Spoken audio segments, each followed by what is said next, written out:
Hello friends, আজ সকাল সকাল কিচেনে। তবে আমার সকাল কটায় হয়েছে আজকে জানো? 11:30টায়। মা সকালে ঘুম থেকে ডেকেছে, রুডিও ফোন করেছে, ফোনের অ্যালার্মও বেজেছে। আমি সকলের অ্যালার্মকে উপেক্ষা করে ঘুমের ডাকে সাড়া দিয়ে একটা দিনের আধা সময়টাই পার করে দিলাম। যাই হোক, কি করা যাবে, এখন থেকেই আমার দিনটা শুরু, তাই তোমাদেরকেও গুড মর্নিং। আজ আর আধা সময় থেকে মাকে কিচেনে দেখবে না, মায়ের সাথেই কিচেনে, বুঝলে তো। মা পুজো দিয়ে এসে রান্না নাকি বসিয়েও দিয়েছে। আর যেহেতু পূর্ণিমা লেগে যাবে লাঞ্চের টাইমে, তাই নিরামিষ হবে। রান্নার ঝামেলাটা খুব একটা নেই বলে আমার বাঁচোয়া। আগে বেশিক্ষণ যদি ঘুমিয়ে থাকতাম সকালে, তাহলে মা বাবা দুজনে একটু চিল্লামিল্লি করতো। তবে এখন যেহেতু আমার কাজের জন্য একটু রাত জাগতে হয়, তাই খুব একটা সকালে ওঠার জন্য চিল্লামিল্লি করে না দুজনের কেউই। চলো একটু বাইরে থেকে ঘুরিয়ে নিয়ে আসি। আজকে ঘুম থেকে ওঠার থেকে দেখছি বাইরে বৃষ্টি বৃষ্টি বৃষ্টি বৃষ্টি, যার কারণে আমার যাওয়া হলো না। পরে যাব ভেবেছিলাম, তবে ঘুমটা এত সুন্দর তাড়াতাড়ি ভেঙেছে, কি আর যাব। বৃষ্টি হয়েছে, একটু কম হালকা পড়ছে, কিন্তু আমি যখন ঘুম থেকে উঠেছিলাম তখন মারাত্মক জোরে বৃষ্টি পড়ছিল। পুজোর আকাশ যদি এমন অদ্ভুত থাকে তাহলে কি করে হয় বলো? কত মানুষের রোজগার, কত মানুষের দোকানপাট দিয়ে নাকি এই পুজোতে ইনকাম করে মানুষ খাবে, সারা বছরটা চালায়। আর বৃষ্টি এবার কিছুতেই থামছে না। কত মানুষের প্ল্যান প্রোগ্রাম কত কিছু করে, মানে যারা আর কি দোকান দেয়, দোকান লাগিয়ে সারা বছর খায়, সারা বছরের খাওয়া দাওয়া, তাদের রুটি রুজি রোজগার কি করবে, তাদের হয়তো সবারই মাথায় হাত। যারা ঘোরাফেরা করবে তাদেরও মাথায় হাত, নর্মাল ব্যবসায়ীদেরও মাথায় হাত, সব মানে মেছাকার হয়ে রয়েছে বৃষ্টি। মা যে এবার কি চান মাই জানে। আকাশ দেখে তো পুজো পুজো একটুও মনে হয় না এই সময়। আসলে এই বছর পুজোটা তো একটু আগে, তাই জন্য এখনো তো সেই শরৎকালের যে সময়, সেই সময় তো না যে আকাশ এরকম পেজা তুলোর মতন মেঘ একদম সাজিয়ে গুছিয়ে থাকবে, সেটাও তো না। যাই হোক, এই যে আবার আজকে এক নতুন সদস্য খাঁচায় বন্দি হয়েছে। ওরা কেন যে আসে এই খাঁচায় বন্দি হতে আমি বুঝে পাই না। তবে আজকের এই ইঁদুরটা না একটু ভয় পাচ্ছে। অন্যান্য দিন তো একদম ছোট্ট ছোট্ট নেংটি ইঁদুর থাকে, আজকের ইঁদুরটা বেশ বড়, কিন্তু এটা গেছো ইঁদুর না। ও খাঁচায় ঢোকার পর না ওর একটা ফোবিয়া হয়ে গেছে, কেমন চুপ করে বসে আছে। এতদিন ইঁদুরগুলো এদিকে ওদিকে সেদিকে ছুটাছুটি করছিল, কিছুতেই নড়ছে না। এত নাড়াচ্ছি কেমন ঘাপটি মেরে চুপ করে বসে আছে, আর গাটা কেমন নড়ছে, কানগুলো নড়ছে, যেন দেখে মনে হচ্ছে খুব ভয় পেয়ে গেছে। তবে এই ইঁদুরগুলোর যন্ত্রণায় না আমরা একদম পাগল হয়ে যাচ্ছি। কত যে ইঁদুর আছে তার কোনো ঠিক ঠিকানা নেই। পারলে রোজই একটা করে যেন আমাদের খাঁচায় ধরা পড়ে, একদম জীবন অতিষ্ঠ করে দিচ্ছে এই ইঁদুরগুলো।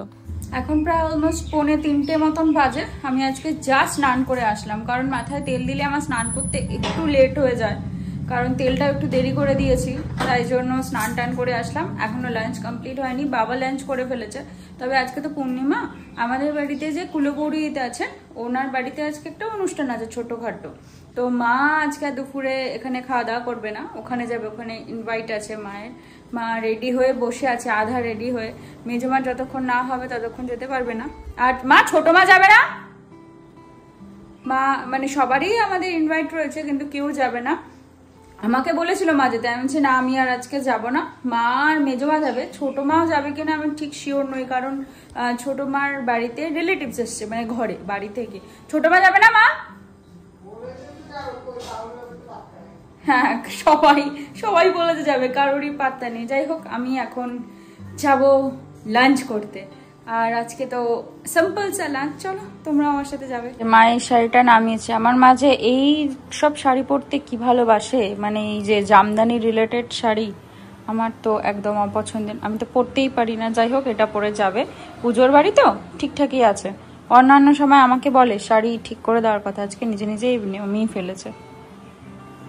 কাছে ধারেই যাবে আজকে। আমার মা, মেজমা, ছোট মা, ওদের সারাদিন ইনভিটেশন। আমাদের বাড়ির সামনে এখানে একজনের বাড়িতে পাঠ দেবে, সেখানে যাবে।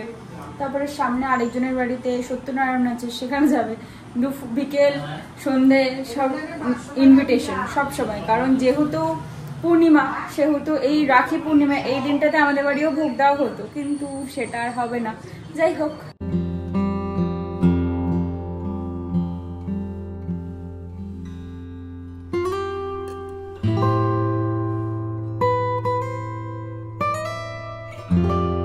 ব্যাস খাবার টাবার নেওয়া হয়ে গেছে। আজ ভাবলাম একটু সব সাজিয়ে গুছিয়ে একবারে নিয়েই খেতে বসবো, সেটারই পরিপাটি চলছে এখন।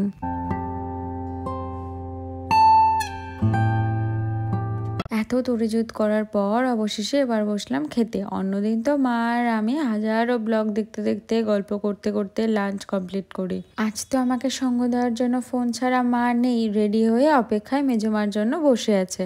তবে আজ কিন্তু মেনুতে নিরামিষ হলেও সবকটাই আমার পছন্দের খাবার ছিল, বিশেষ করে আলু কচু মাখাই। এটা যে আমার কি প্রিয়, শুধু এই দিয়েই আমার এক থালা ভাত খাওয়া হয়ে যায়। এমনিতে অল্প একটু খাই, তার জন্য আবার এত কিছু দরকার পড়ে না। কিন্তু ওই যে বাঙালির বাড়িতে এক পদ দিয়ে তো আর খাওয়া হয় না। খাওয়া দাওয়া শেষ, এবার সমস্ত কিছুকে যেটা যার জায়গায় সেটা রেখে দিয়ে আসতে হবে খালি করে। নাহলে বাড়ি এসে যদি মা দেখে যে সমস্ত খাওয়ার দাওয়ারের জিনিসপত্র টেবিলের ওপরেই রয়ে গেছে, তাহলে আমার আর রক্ষে নেই।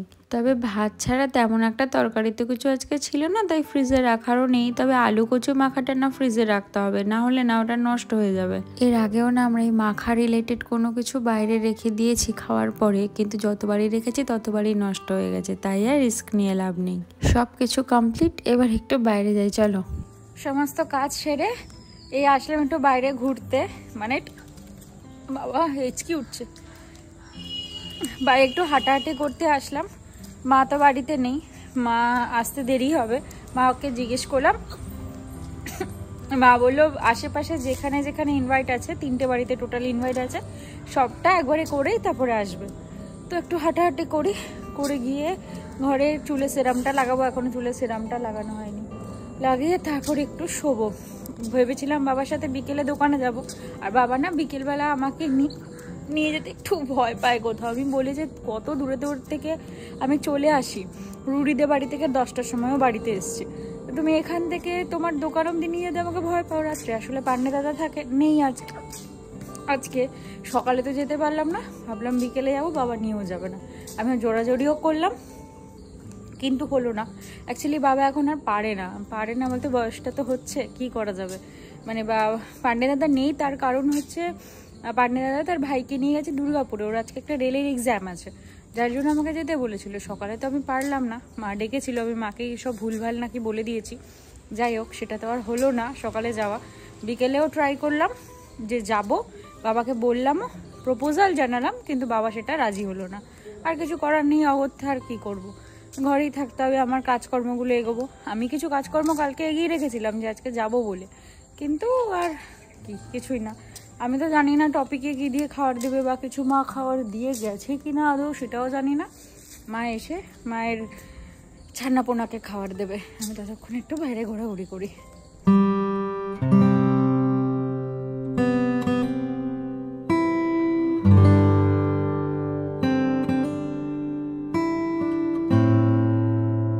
আজকে তো বাড়িতে নেই, মা বাড়িতে থাকলে ফুলের কুড়িগুলো তুলে রাখে, আজকে আর বাড়িতে নেই, সেই ফুলের কুড়ি তোড়াতড়িও সিন হবে না, ব্যাস যাবে সব। কালকে সকালে মনে হয় আবার ফুল পাবে না। কিছু ছোটখাটো কন্টেন্ট শুট করার ছিল, করা কমপ্লিট। এবার চলো ঘরে যাই, ঘরে গিয়ে এবার তো ঘুমাবো। এখন বাজে অলমোস্ট 7:30 মতন। মা এই জাস্ট বাড়িতে ঢুকলো, যত বাড়ির ইনভিটেশন আছে সব কটা একবারে সেরে তবেই বাড়ি এসেছে। যেই বাড়িতে গেছিল সেই বাড়ি থেকে প্রসাদ দিয়ে দিয়েছে, লুচি আর আলুর দম। মা খেয়ে এসেছে আর আমার জন্য নিয়ে এসেছে, আমি তো লুচি খাই না, তো মা বলে এটা তো প্রসাদ, খেয়ে নে, আর রাতে কিছু ডিনার করতে হবে না। এখন প্রায় 9:30 মতন বাজে। ভাই ওর পড়া কমপ্লিট করে দুজনে বেরোলাম বাজারে রাখি কিনতে। ও রাতে যাবে বলে আমি আর দুপুরে বেরোয়নি, ভাবলাম একসাথেই বেরোবো, একটু গল্পও হবে, ঘুরেও আসতে পারবো।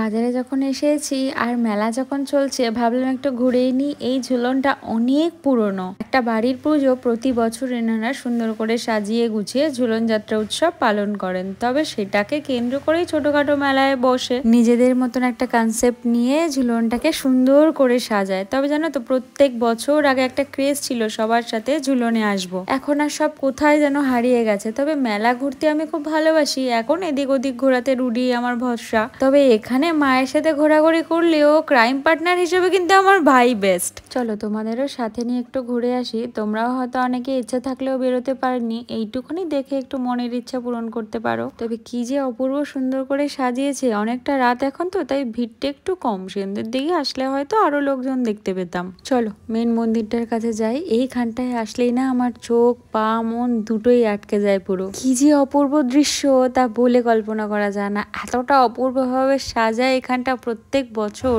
এখন আরতি চলছে, সামনে সখীরা ঘুরছে, আর এই যে একজন তার সঙ্গী নিয়ে দোল খাচ্ছে। তবে পূর্ণিমা শেষ হলেই না এই দোলাটা বন্ধ হয়ে যায়। খুব কমই এই দোলা দেখার সুযোগটা আমি পেয়েছি, চোখটা যেন পুরো জুড়িয়ে গেল।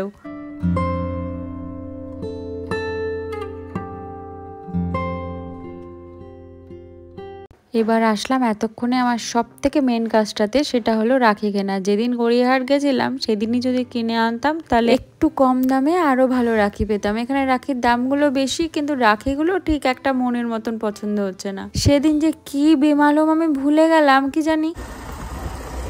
সব নিয়ে বাড়ি যাচ্ছি রাখি টাকি নিয়ে, আবার সেই কুকুরে আমাকে ধাওয়া করেছিল। সাথে সেম ঘটনা হয়েছিল, আবার আমি ভাইয়ের গায়ের মধ্যে পারলে ঘাড়ের মধ্যে পাউ দিয়েছি। ভাই না না, আমি কুকুর খুব ভয় পাই, কিন্তু রাস্তার মধ্যে কেন এসব ওই গলি গালাগুলো দিয়ে যাস? আমাদের মেন রোডটা তো খুব ভালো, এই গাটা গুটার মধ্যে দিয়ে যাচ্ছিস।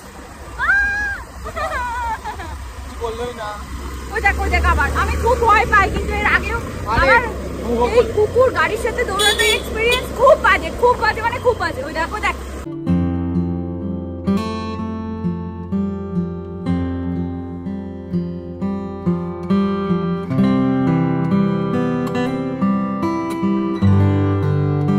এই জাস্ট অনেক যুদ্ধ করে বাড়ি ঢুকলাম।